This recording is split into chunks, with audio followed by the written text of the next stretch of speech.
Indonesia yang sudah lama bermukim di Amerika ya. Jadi disebar si Edis, bapak ini aja nggak mau fotonya disebar kawan-kawannya. Beliau sudah pernah bertelepon dengan saya dan saya nggak kenal beliau kawan sampai hari ini. Tapi oleh si Edis disebar fotonya jadi saya kenal. Dan ini sangat riskan ya, riskannya karena di Amerika itu tidak bisa membuka data orang sembarangan ya. Kalau ini jelas si Edis yang ngirim ya dari WA-nya. Tapi kalau video alamat si Edis itu kan tidak ada pengakuan dari orang yang dia serangkan. Gak ada kawan, itu hanya asumsi praduga ya. Kalau seseorang ngirim foto ke orang lain kan itu sudah macam ceritanya ya kawan-kawan ya. Jadi si Edis bilang begini ya, lato-lato si Edis. Ya, dia bilang gini ya, sebentar. Kalau mata-matamu memang di gereja, gak mungkin kau bilang begitu. Itu tanda kalau mata-mata memang orang Florida. Bilang sama dia kalau mau main-main biar kami penjarakan dia. Assalamualaikum warahmatullahi wabarakatuh. Berjumpa lagi dengan Jadi HMC ya, channel mengedukasi dan menghibur. Kita tahu teman-teman ya, Edis itu sekarang sedang panik teman-teman. Sedang panik. Karena segala pergerakan dia diawasi oleh Rudy Walabu teman-teman. Yang pertama, berapapun transaksi yang ada di rekening BRI milik Edis itu diketahui oleh Rudy Iskariot teman-teman. Bayangkan ya, Rudy Iskariot dengan bebas bisa melihat mutasi rekening yang ada di bank BRI milik Edis. Karena Rudy Iskariot punya orang dalam. Dia punya orang dalam teman-teman, bayangkan.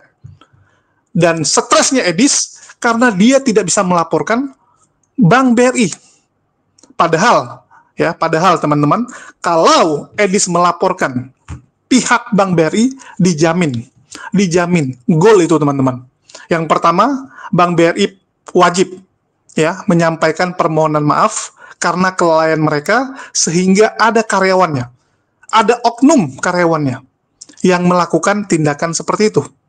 Dan yang kedua, oknum tersebut itu bisa masuk penjara teman-teman. Bisa masuk penjara.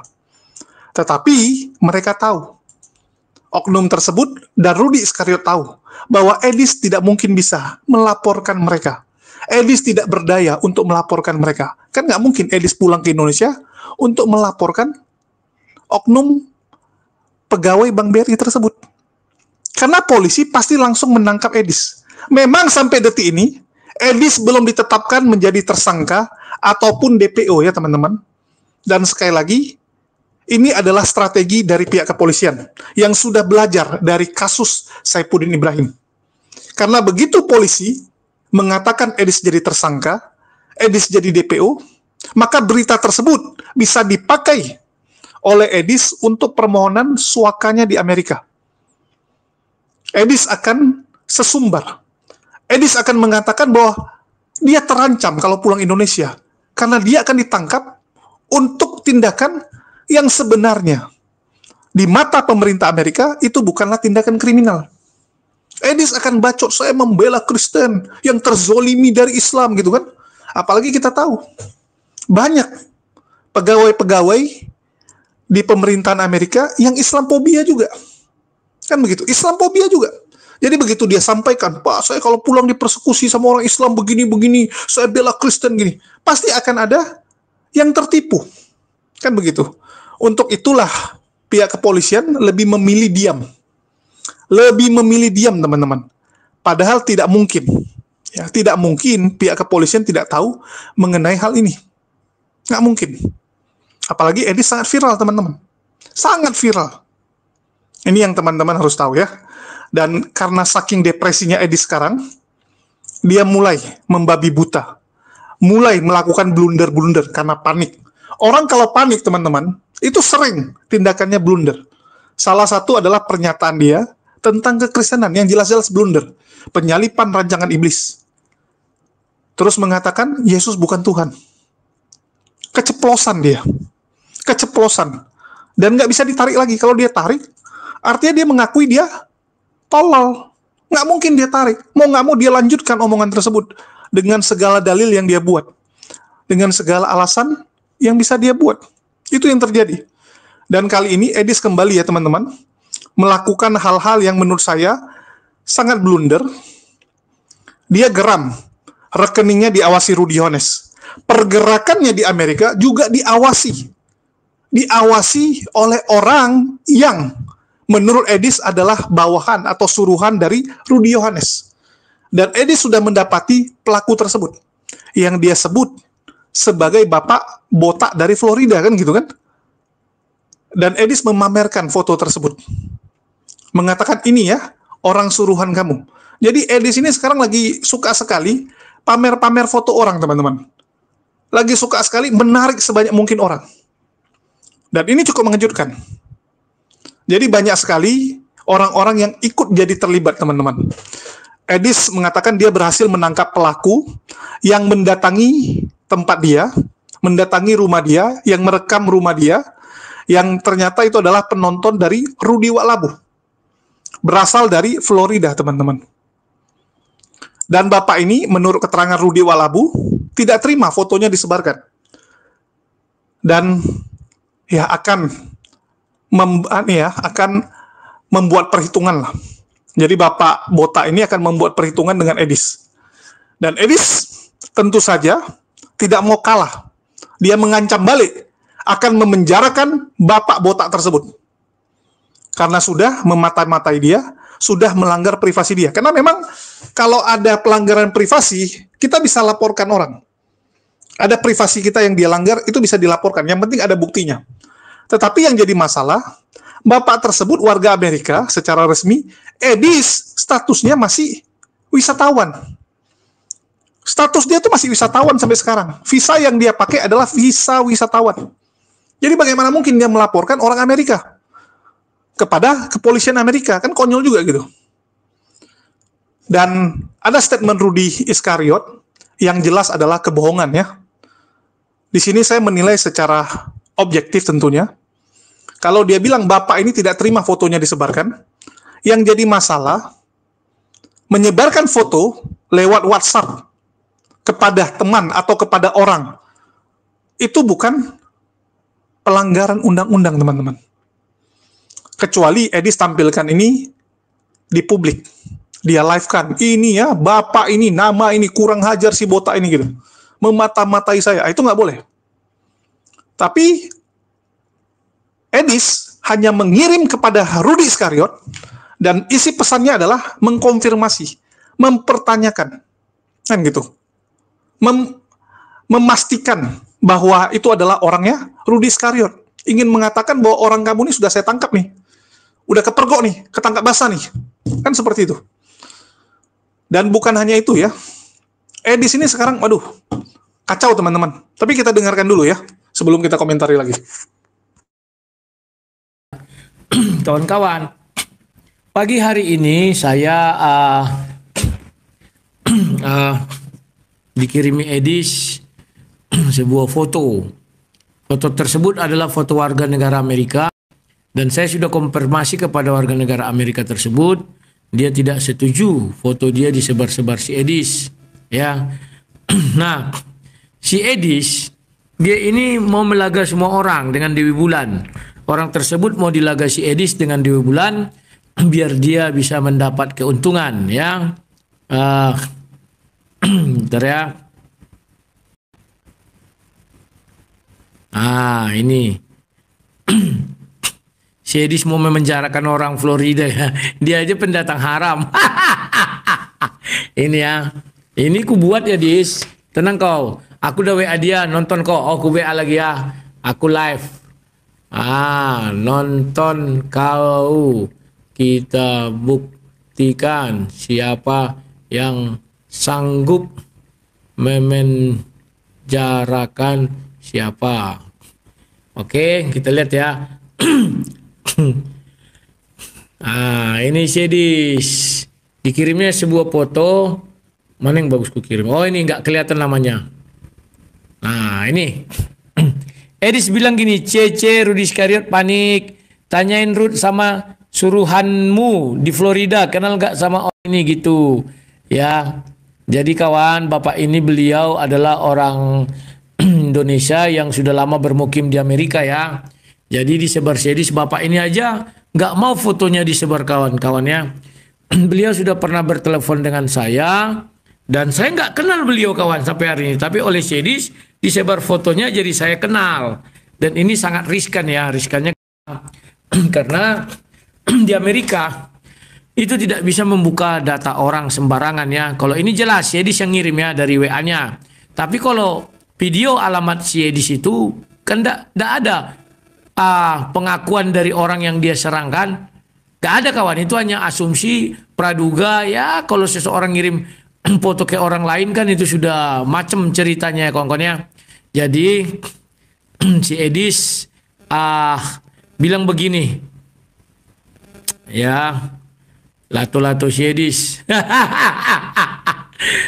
ya, dia bilang gini ya, sebentar, kalau mata-matamu memang di gereja, gak mungkin kau bilang begitu. Itu tanda kalau mata-mata memang orang Florida. Bilang sama dia kalau mau main-main biar kami penjarakan dia. Aku live tonton.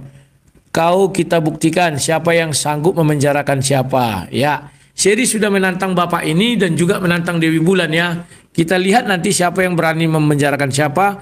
Karena Edis dan kawan-kawan itu masih kumpulan pendatang haram. Kalau orang Malaysia bilang, mereka itu masih pendatang haram di Amerika ya. Jadi belum resmi.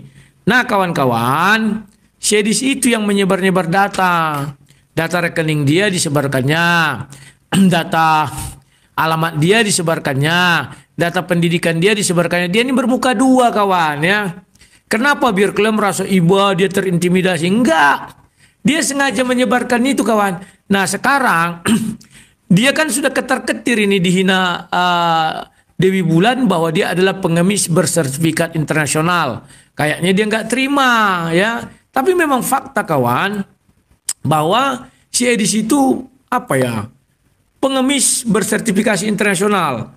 Ya. Jadi dia tidak terima, dia marah-marah ya. Si Edis marah-marah dan diseranglah Dewi Bulan. Keinginan si Edis Dewi Bulan ini juga harus tunduk di bawah kaki si Edis ya. Harus tunduk kawan. Nah, jadi kawan berhati-hatilah sama si Edis, dia mau memenjarakan bapak yang tadi itu sama Dewi Bulan ya. Dua orang mau dipenjarakan si Edis dan kawan-kawan. Nanti ku kirim sama bapak itu. Ku kirim dulu kawan. Padahal data bukan dari bapak itu ku terima, bukan dari Dewi Bulan, dia aja sok-sok tahu. Ya, ini. Tunggu ya, aku kirim dulu sama beliau. Biar tambah seru kawan. Ya. Di sini memang nggak tahu diri kawan. Dia ini sombong. Bentar ya. Kita lihat. Gara-gara video itu. Padahal aku dapat bukan dari Lae maupun Dewi Bulan. Ya, kita lihat nanti kawan ya. Siapa memenjarakan siapa? Ya, kita lihat. Sabar kawan-kawan ya. Ini dia kawan. Sudah aku kirim ya. Kita lihat series yang berhasil ditangkap atau series yang akan dideportasi dari Amerika atau mereka berdamai, kita nggak tahu. Ya, intinya series sudah buat tantangan, sudah kukirim sama beliau. Beliau itu adalah kalau nggak salah kemarin perkenalan kami dulu ketua PBB se-Amerika, Persatuan Pemuda Batak Bersatu ya. Jadi Edis, siap-siap kau Edis, kau bongkar foto bapak itu Edis. Ya, dan kau tantang mau memenjarakan mereka karena nyebar video gereja itu. Siap-siap kau Edis. Tenang kalian. Ya. Jadi Edis, siap-siap kau Edis ya.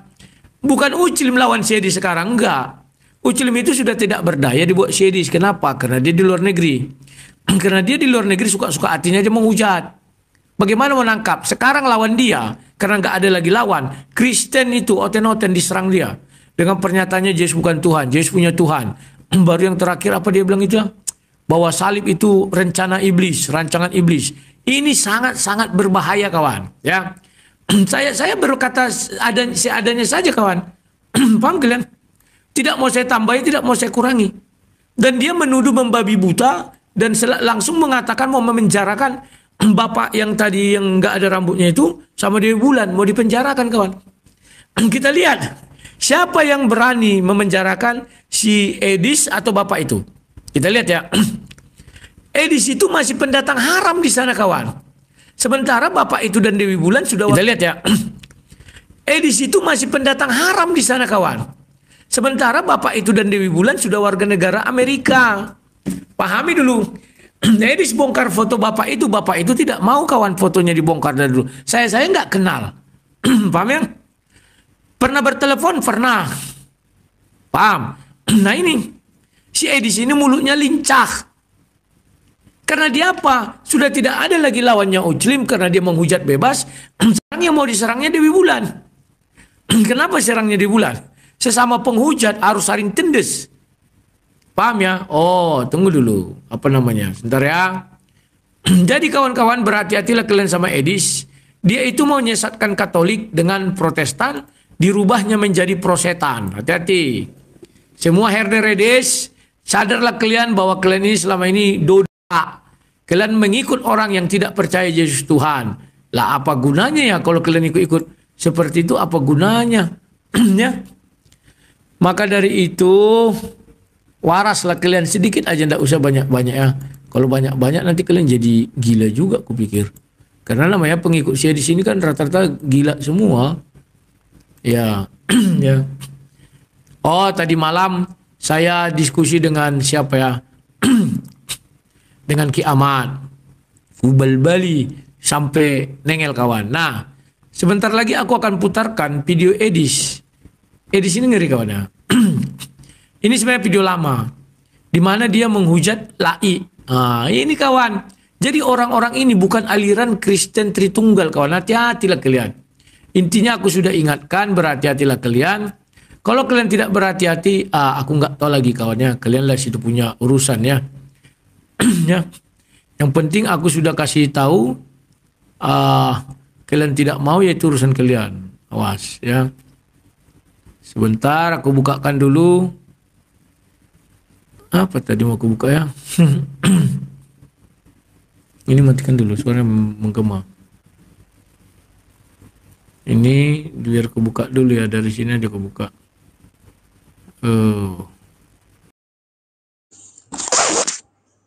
Iya, konyol sekali ya teman-teman ya.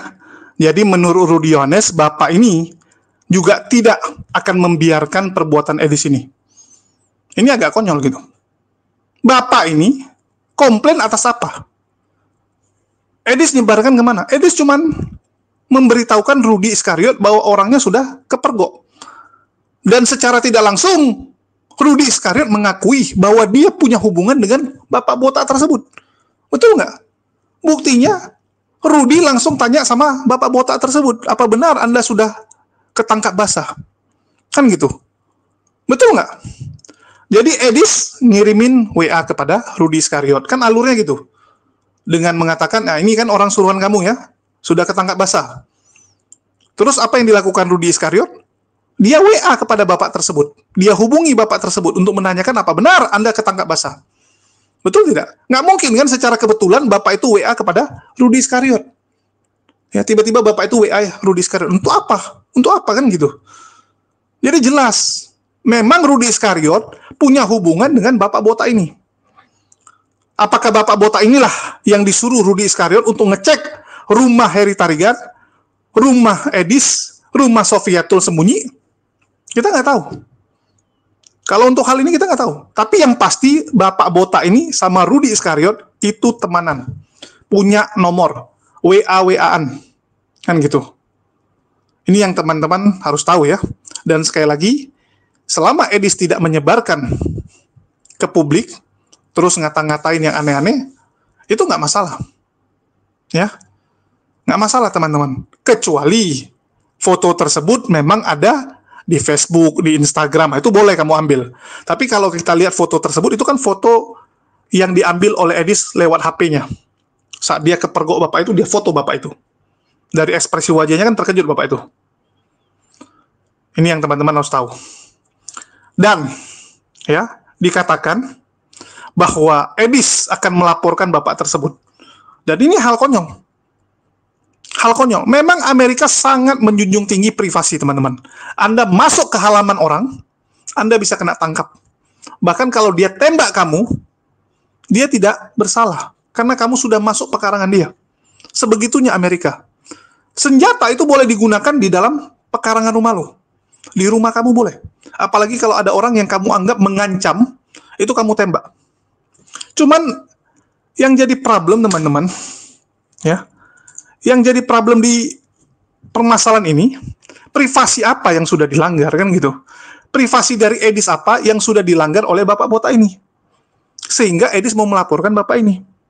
Memang kamu warga Indonesia yang jadi turis di situ dan berhak untuk melaporkan, bisa juga melaporkan.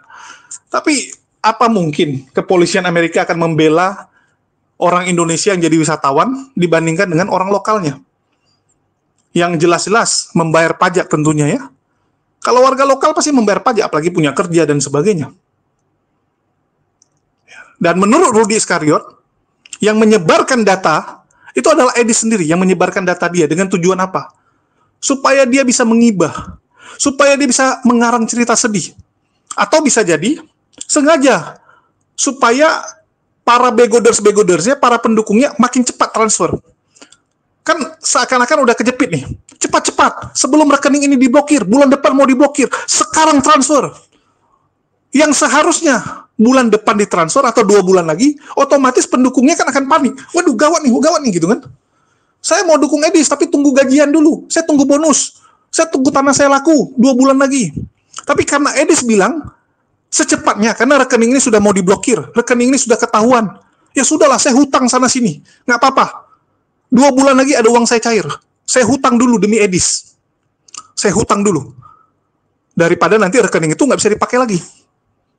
Kan begitu. Kalau sampai nggak bisa dipakai kan bahaya menurut netizennya. Menurut netizennya, bukan menurut Edis. Karena kalau nanti Edis suruh transfer ke rekening Amerika kan susah mereka, nggak ngerti. Nah, jadi memang Edis ini pintar. Kalau memang seperti yang dibilang oleh Rudy Iskariot, artinya Edis sangat licik. Tapi setahu saya, mohon maaf, Edis nggak selicik itu dan nggak sepintar itu. Nggak sepintar itu. Setahu saya ya. Karena saya tahu betul dua-dua orang ini. Edis cukup dekat dengan saya. Bahkan saya yang belikan sabun dia. Tanya sama Edis, siapa yang belikan sabun kamu? Siapa yang membantu kamu saat kamu jadi gelandangan di Singapura? Nggak bisa pulang. Tanya sama Edis. Begitu juga dengan Rudy Iskariot. Saya tahu betul dia. Dulu hampir setiap hari kita diskusi. Setiap hari. Selama 1,5 tahun. Setiap hari teman-teman. Bayangkan. Setiap hari kita ngomong sampai 2-3 jam. Kadang lebih ya, pagi, terus siang, malam gitu kan. Ngalahin kita ngomong sama orang lain gitu. Bahkan saya rasa kalian ngomong sama pasangan kalian, sama istri kalian, sehari mungkin nggak 6 jam ya. Ini 6 jam saya ngomong sama dia dulu. Dulu ya. Jadi kalau dibilang ini ada rencana Edis, ya, rencana Edis, ya bisa jadi Edis ini adalah pengemis yang benar-benar bersertifikat internasional. Kan menurut Rudy Iskariot gitu ya. Edis ini adalah pengemis sertifikat internasional. Kalau gitu, Rudy Iskariot adalah pengemis bersertifikat nasional ya. Masih nasional dia, masih level Indonesia. Belum internasional. Artinya Edis pengemis yang lebih canggih daripada Rudy Iskariot. Rudy Iskariot kan pengemis juga teman-teman, pengemis. Tapi kelasnya nasional. Kan gitu. Terus, siapakah bapak botak yang disebarkan itu? Ternyata bapak botak tersebut adalah ketua Persatuan Batak Bersatu yang ada di Amerika. Jadi PBB cabang Amerika. PBB ya, bukan Pak Bom Bom ya. Persatuan Batak Bersatu yang cabang Amerika itu dipegang oleh bapak botak ini. Dan Rudy Iskariot mengatakan bahwa inilah efek dari Muslim nggak bisa lagi melawan dia. Nggak berdaya. Sekarang Edis jadi menyerang sesama Kristen. Halo, Muslim mana yang tidak berdaya lawan Edis? Muslim mana. Edis itu tidak berani sama apologet Islam. Dia cuma mau sama orang awam. Orang awam yang masih bisa dia pancing emosinya. Dengan tujuan apa? Supaya terlontar ucapan makian, ancaman, dan sebagainya untuk menambah ya daftar berkas-berkas dia dalam permohonan suaka. Makin banyak yang ngancam, makin bagus menurut Edis. Itulah kenapa belakangan ini ya, kalian lihat bagaimana Edis memancing umat muslim untuk melaporkan dia ke Bareskrim. Dia pingin viral. Dia pingin umat muslim di seluruh Indonesia melaporkan dia. Sehingga masuk berita nasional.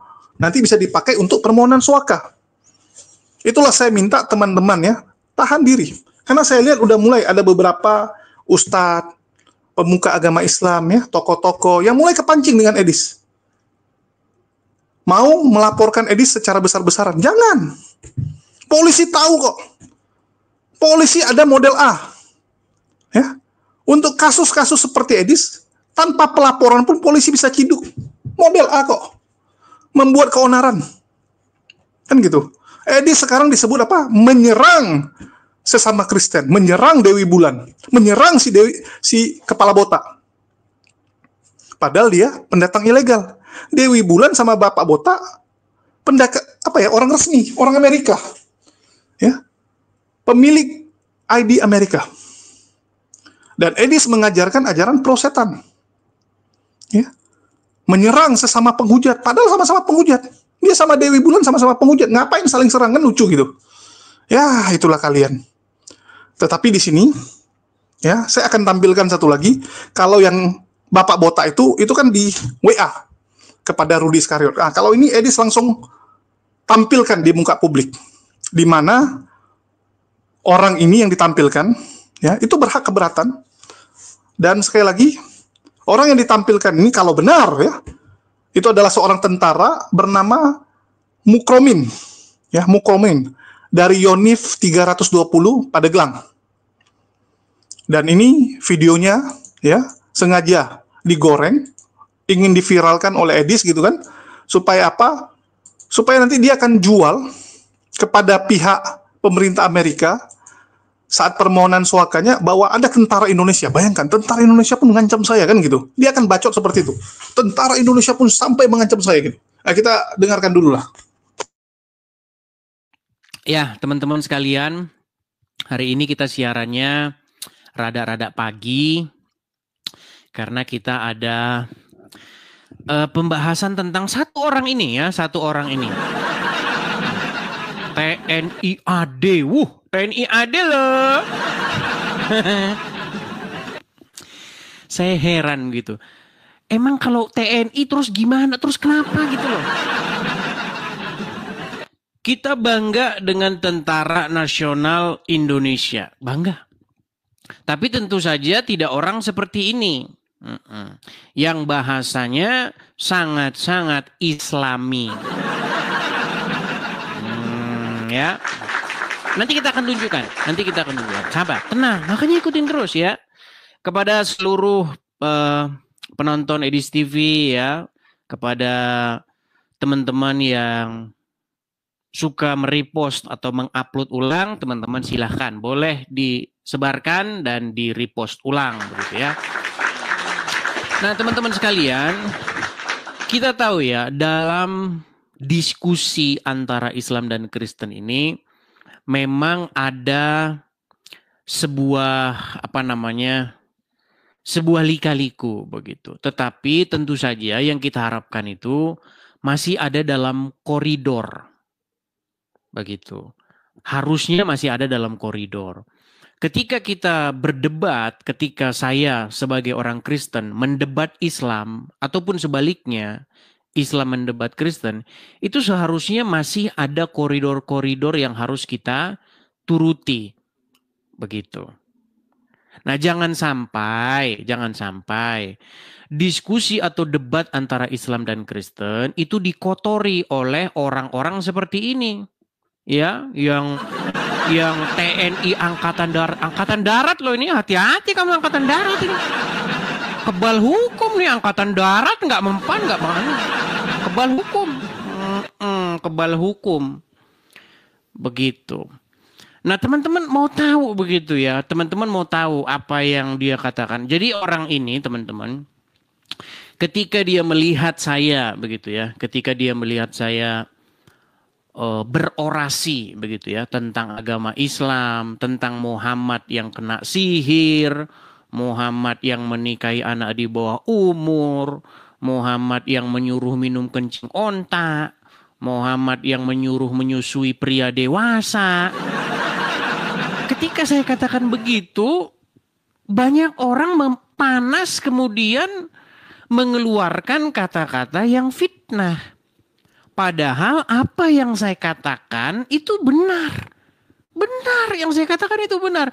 Suruh orang Islam manapun membantah omongan saya itu. Nggak akan bisa.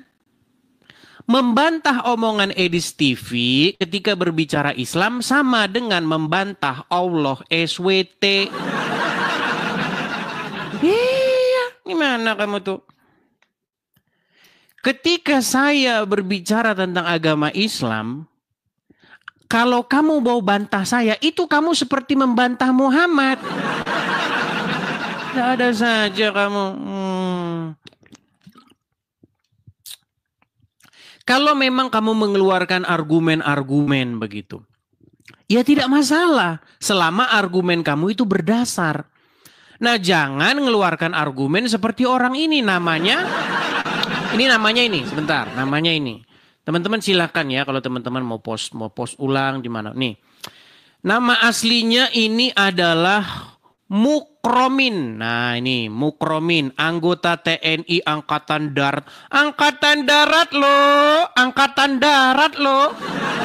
Kebal hukum loh Angkatan Darat. Nama Mukromin, anggota TNI Angkatan Darat, Yonif 320 Pandeglang, Banten. Oh. Macam-macam kalian ya, macam-macam.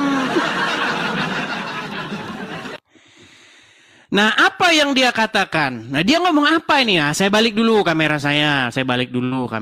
Lihat nih, dia ngomong apa ya?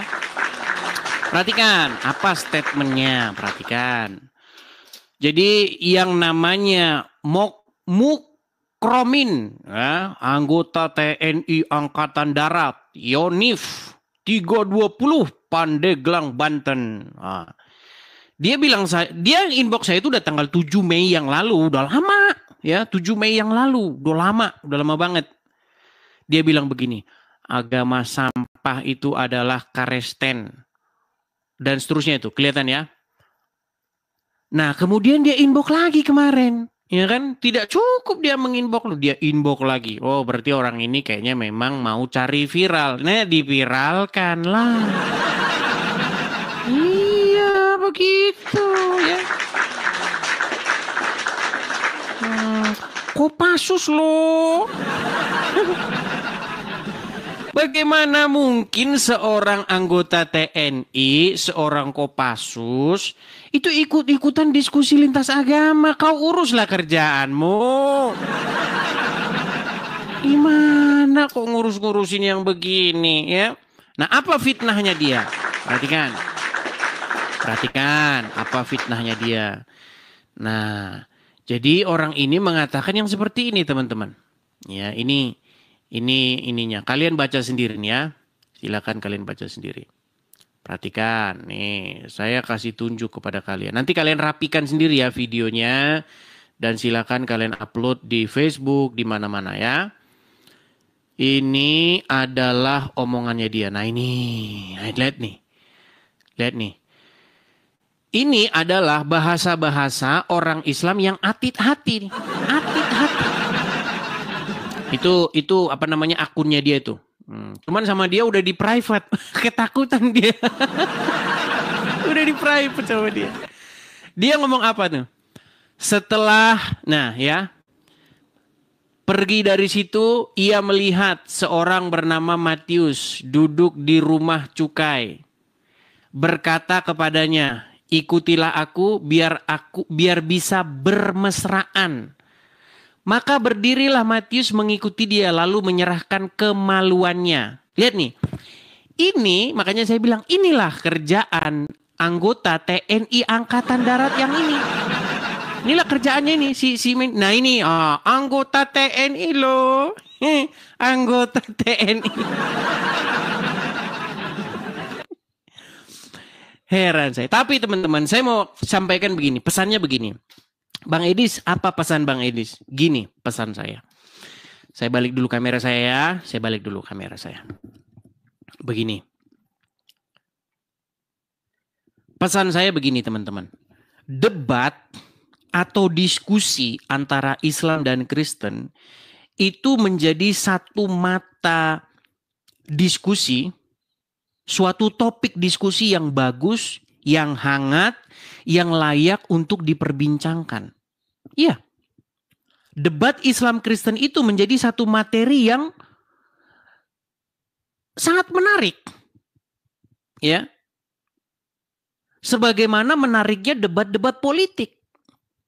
Ketika kalian debat cawapres, debat gagasan-gagasan calon presiden, itu tema yang menarik. Begitu juga debat antara Islam dan Kristen. Saya rasa itu akan menjadi tontonan yang baik, edukasi, jika muatan dari perdebatan itu memang berdasar. Iya. Ketika debatnya itu muatannya itu berdasar, ketika saya katakan Muhammad nikahin anak di bawah umur, Muhammad satu-satunya nabi yang kena sihir, Muhammad menyuruh laki-laki dewasa menyusui perempuan dewasa yang bukan istrinya, Muhammad menyuruh minum kencing onta, itu dasarnya ada semua itu. Mau orang Islam mau jungkir balik pun gak akan bisa bantah omongan saya ini. Semua ada dasarnya. Terjun saya dari Monas kalau orang muslim bisa bantah omongan saya itu. Tapi yang dikatakan ini, dikatakan katanya Injil Matius pasal sekian tahun 1928 sebelum diedit. Dari mana kayak begitu, dari mana? Korbannya banyak loh. Korbannya banyak. Fitnah murahan itu yang mengatakan Bible 1928 ya, yang berisi tentang kemaluan-kemaluan dan lain sebagainya itu adalah fitnah murahan buatan orang Islam dan dipercaya oleh orang ini nih. Anggota TNI loh, kebal hukum loh.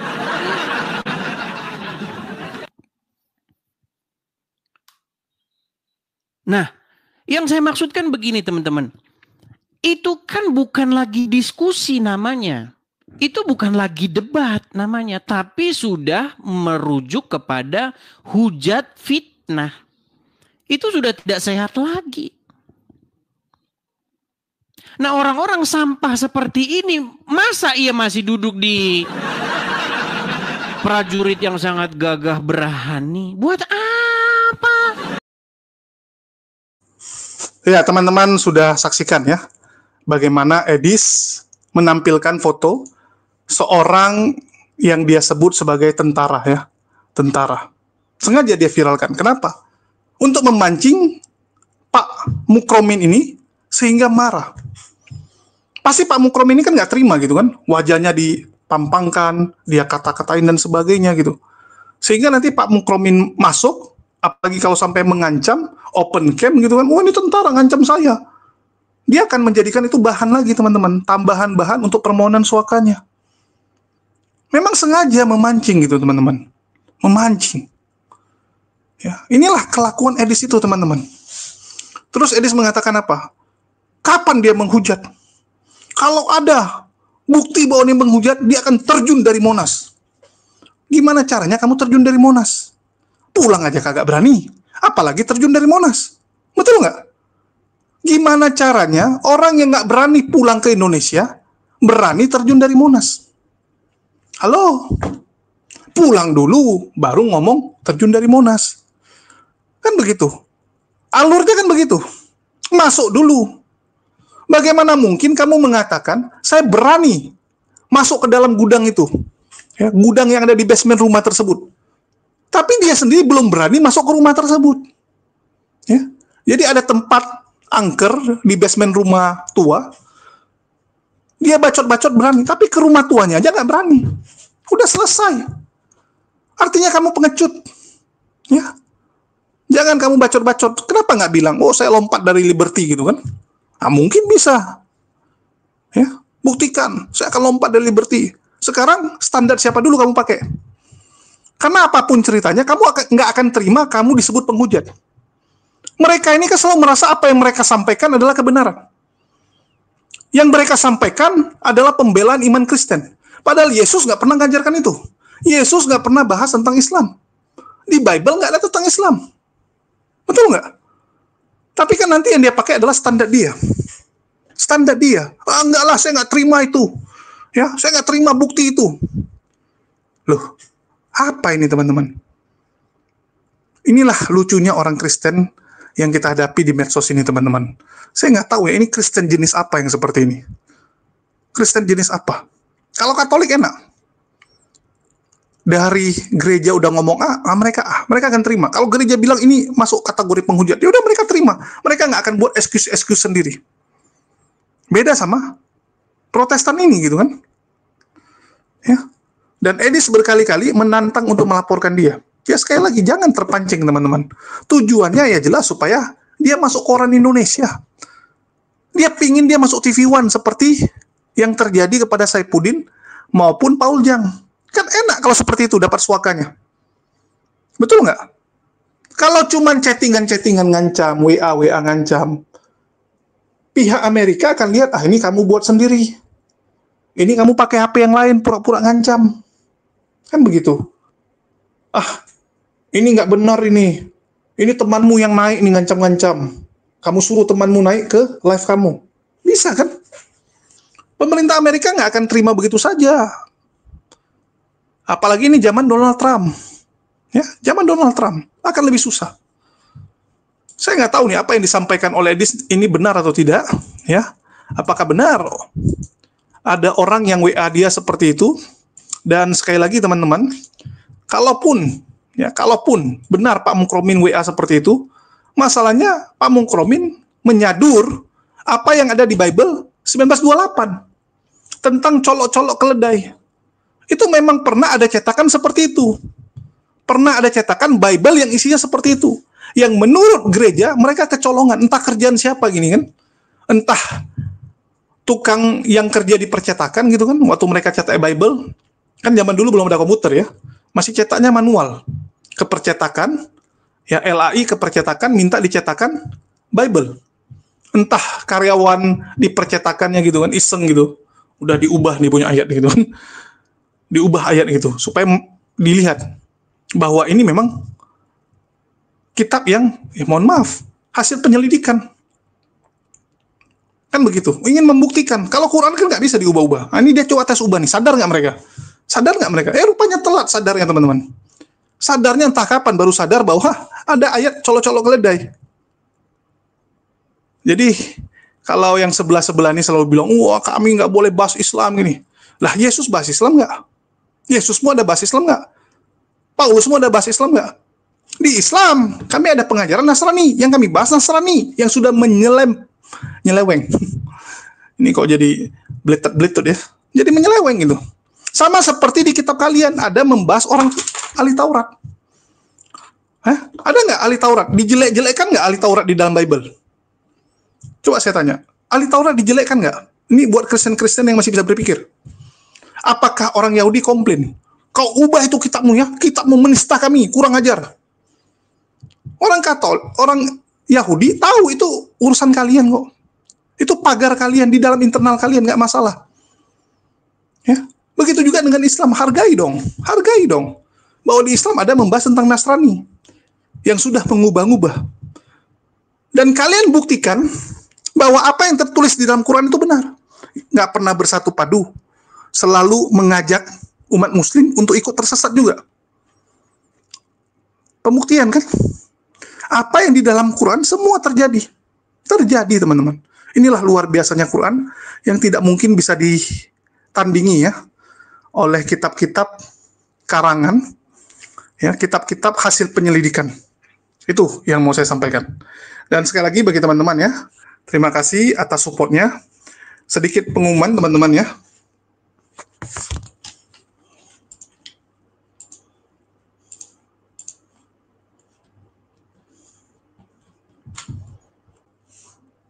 Pada tanggal 2 November 2025 nanti, artinya hari Minggu besok, ya sudah sangat dekat teman-teman, sudah tinggal beberapa hari ya, sudah di bawah 1 minggu. Kami dari tim HMC akan mengunjungi Kampung Lande. Kampung ini adalah kampung di mana orang-orang yang berasal dari Baduy yang sudah memutuskan mualaf teman-teman. Karena kalau sudah mualaf itu sudah harus keluar dari kampung Baduy. Aturannya seperti itu. Mereka harus keluar dan disinilah mereka ditampung oleh sebuah yayasan.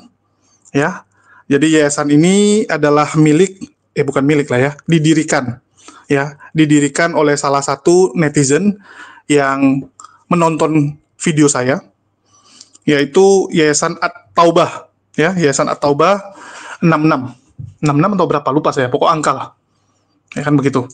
Terus inilah kampungnya. Di dalam itu ada rumah-rumah. Di rumah-rumah inilah yang ditempati oleh orang-orang Baduy yang udah pada mualaf. Di belakangnya itu ada ladang, ya. Jadi di belakangnya ada ladang dan yang mereka lakukan adalah beternak madu, terus juga membuat kerajinan dan juga ada yang jadi penginapan. Ya kalau nggak salah ini 2 nih penginapan teman-teman. Yang rumah di belakang lagi. Terus ada masjidnya juga. Ya ini masjid tempat kumpul, tempat mereka belajar. Dan disinilah mereka melakukan aktivitas. Jadi kalau di Baduy kan ada perkampungannya juga. Nah, di sini dibuat juga kurang lebih seperti itu.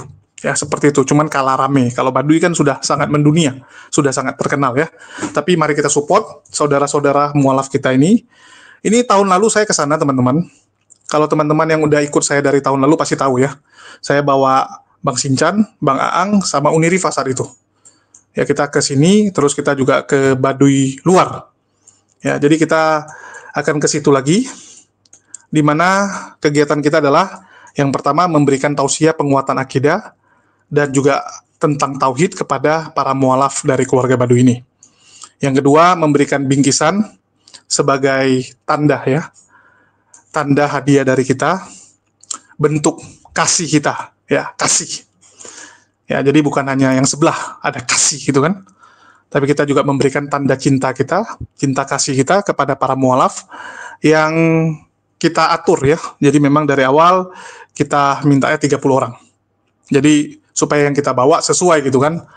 Jangan nanti kita bawa berapa, orangnya over gitu kan. Kasihan gitu, ada yang nggak dapat. Terus juga membantu promosi wisata kampung tersebut. Jadi mereka kan ada buka penginapan, ada buka jualan-jualan hasil buatan mereka ya. Nah, itu kita akan bantu promosi. Jadi kita akan taruh di YouTube kita. Di YouTube mana? Di YouTube Himpunan Mualaf Cerdas ya. Channel yang ini, Himpunan Mualaf Cerdas. Jadi bagi teman-teman yang ingin mensupport kegiatan kita ini, ya dapat membantu meringankan beban kita, ya karena tanpa kalian ya kita juga nggak bisa apa-apa teman-teman ya. Itu yang pasti. Terus, mana dia punya gambar. Jadi ketutup teman-teman. Ini. Ya, bagi teman-teman yang ingin mensupport, dapat disalurkan melalui Bank BSI 725 490 4451. Konfirmasi ke nomor ini. Ya, konfirmasi ke nomor ini supaya bisa kita simpan, bisa kita save. Siapa-siapa aja yang ikut dalam kegiatan ini, selesai kegiatan ini kita akan buat rekapannya dan kita akan kirim. Jadi penggunaan uang yang selama perjalanan, selama kegiatan berapa, donasi yang terkumpul berapa, kita akan kirim. Tapi kepada yang ikut kegiatan ini ya, nggak akan kita taruh di umum. Ya, karena kalau kita taruh di umum nanti jadi bahan bagi pihak sebelah. Ya, jadi kita cuma kasih ke yang ikut berkontribusi. Ya, kontribusi yang event ini. Kalau yang event sebelumnya nggak kontribusi di sini, ya nggak mungkin kita kirim gitu kan. Jadi per event. Mulai sekarang kita kirim per event teman-teman. Oke, saya rasa udah sangat transparan dan jelas lah ya. Itu aja dari saya. Makasih buat teman-teman semua yang udah nyimak. Dan bagi teman-teman jangan lupa yang ingin beli madu, ya ingin beli madu silahkan ada di deskripsi kita. Sekian dari kami. Ya itu aja sih ya. Makasih buat semuanya. Di akhir kata saya ucapkan wassalamualaikum warahmatullahi wabarakatuh. Sampai jumpa di konten-konten kita berikutnya.